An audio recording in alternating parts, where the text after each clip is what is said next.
Situations like these call for expertise in the art of crisis management.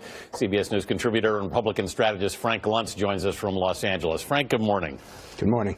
First of all, let's look at the United situation. From the actual decision to pull the man off the plane itself to the delayed apology from United, how does a company of this kind of size make so many poor decisions? Well, you have to figure out whether this is a communication problem, a judgment problem, an education problem, or simply a stupid decision. And in this case, it looks like it's all of them. Yes, that's and what I'm waiting. All of the above. Yeah, and I'm waiting to see who actually loses their job over this. The person who made that decision to remove the passenger is clearly not qualified and capable to work in an airline, and neither is that person's supervisor. Second is that now you use the language that we, and I will quote you, that we will make this right. That's actually not what the apology says. It says we will work to make this right. And I don't understand that, because that puts some distance between the airline and actually doing it. And let me give you a second example. I promise you, which is in that apology, should have been my commitment as CEO and our commitment as United.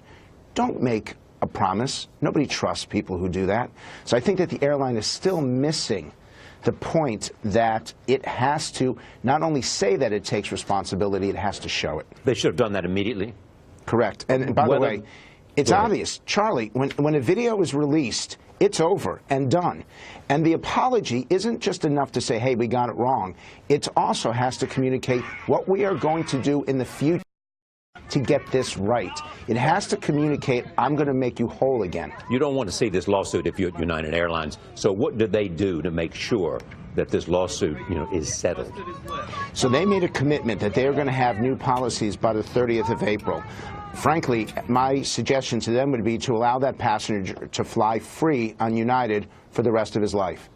That is a legitimate way to show how deep this mistake was, how embarrassing it was to that passenger. And it says to every passenger that this company will sacrifice something in itself to make it right for every passenger going forward. Frank, we have talked about this story every day this week on this program. This video has been viewed hundreds of millions of times in China, for example. What does corporate America not understand about social media and viral video? What do they need to learn? The problem is most of these senior management people don't live on YouTube. They don't live on Twitter. Someone else does it for them, and that's a mistake. They have to be among the passengers, among their customers, to really feel them.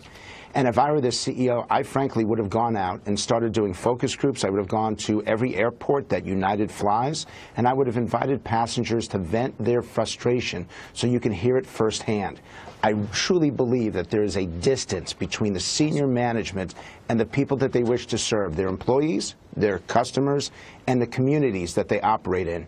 But that's going to change, and every company needs to hold a crisis management seminar with the very worst thing that they could ever think of happening, because I promise you, based on what has happened in this country, whatever you can imagine, the actual case will be even worse. Frank, shifting quickly to the Sean Spicer situation, he apologized for the comments we played when he said that Hitler did not use chemical weapons. Is that apology enough?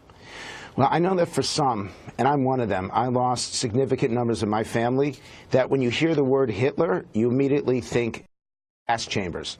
And so this is about the worst mistake that you possibly can make. That said, I've watched him over the last 48 hours, and he's clearly tortured by this. And to watch his response, he gets it.